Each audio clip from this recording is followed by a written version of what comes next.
Isso começou. Isso começou quando eu era recém-nascido. Por quê? Porque a minha mãe, ela me gerou debaixo de guerra, tive uma gravidez de risco. Eu não nasci com 9 meses, eu nasci com 8 meses. Aí eu fiquei naquele período na incubadora, aquela coisa toda. E eu tive algumas complicações, mas graças a Deus, a minha saúde Deus restaurou.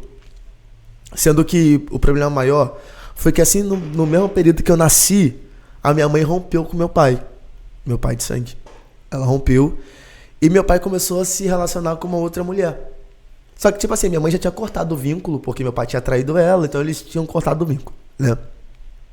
E o que acontece? No meio desse processo todo, meu pai tinha se relacionado com uma mulher que era muito ciumenta, só que essa mulher era espírita, né? E o que acontece? No meio desse processo todo, essa mulher, por mais que meu pai não tinha mais nada com a minha mãe, ela tinha ciúme, porque ela falava o seguinte: a aliança entre o Renato, que é meu pai, com a Eliane, ainda é o Renan. Porque independente do tempo que passar, ainda tem alguma coisa que une eles, que sou eu. Uhum. Então ela tinha ciúme. Então ela achava que o único meio de conseguir destruir o caminho que meu pai poderia voltar para minha mãe era eu. Então, o que ela decidiu? Ela, como espírita, ela foi lá, se orientou com o pessoal do terreiro dela e ela preparou um trabalho, né? Fez uma água podre lá, uns negócios meio doido e colocou numa mamadeira. E tipo assim, meu pai, às vezes, minha mãe deixava eu passar o final de semana com meu pai, criança. Eu deixava assim com meu pai. Eu já tinha saído do peito já, então eu já ficava na mamadeira, então eu ficava com meu pai. E no meio desse processo todo, ela aproveitou o momento que meu pai sempre foi um pouco consequente, né? Gostava de bar, beber, baile, essas coisas. Então eu fiquei sozinho com essa mulher. E nesse período que eu fiquei sozinho com essa mulher, foi o momento que ela pegou o trabalho que ela fez e me deu. Só que, tipo assim, quem olhava, o Renan tava normal. Só que quando eu voltei pra casa, eu comecei a ficar roxo. Eu comecei a passar mal. Eu comecei Aí minha mãe começou a ver que eu não tava bem. Aí começava a me levar no médico. Começava a me levar em tudo que é lugar e ninguém sabia o que eu tinha. Os médicos me examinavam, ninguém sabia o que eu tinha. Meu Deus. Ninguém sabia que eu tinha. De filme. Parece coisa de louco, né? Só que no meio daquele processo só piorava. E os médicos não entendiam o que eu tinha, só piorava. E naquela época, a minha mãe falava que tinha um trabalho aí segunda-feira numa missionária, esqueci o nome dela, lá de Realengo, uma missionária, Maria de Lourdes, esqueci o nome dela. Irmã Filhinha.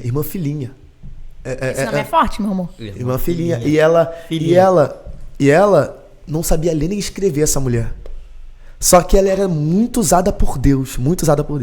Ela não sabia ler nem escrever, mas o culto é aquele culto que no louvor da harpa, com pandeirinho, não tinha instrumento nem nada naquele culto. No louvor da harpa, no pandeirinho, as pessoas iam sendo tratadas, eles iam corando. Eu sinto saudade desses cultos. Desse.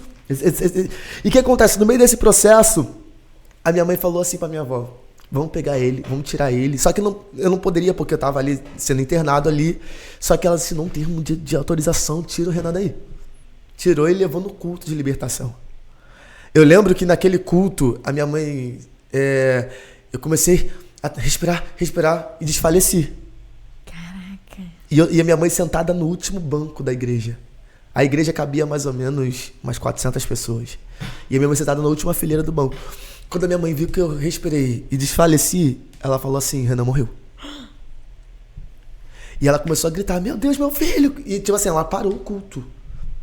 Só que lá da mesa de oração, uma missionária, velhinha, ela levantou com muita autoridade e falou assim: traga essa criança aqui.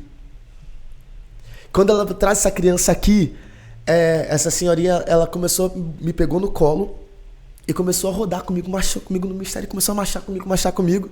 Nessa, eu já estava desfalecido, eu estava mole, nem me mexia. Eu comecei a me debater, ao ponto que eu dei um espirro. No segundo espirro que eu dei, eu vomitei. Quando eu vomitei, saiu um líquido podre de dentro de mim, verde. A minha mãe contava que esse líquido podre que saiu, as pessoas do último banco da igreja faziam assim. Porque fedeu a igreja toda de tão podre que era aquilo. Meu Deus. E desde aquele dia, a missionária que estava no culto, ela falou assim: mãe, toma essa criança, mas eu já te deixo ciente que essa criança não é mais tua. É de Deus. Muito forte.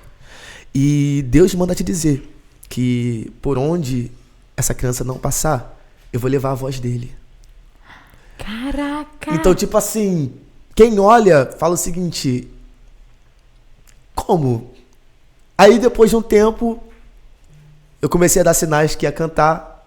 E por mais que ninguém me aprovava cantando, como eu falei antes, eu fui seguindo esse ministério. Aí eu cheguei até onde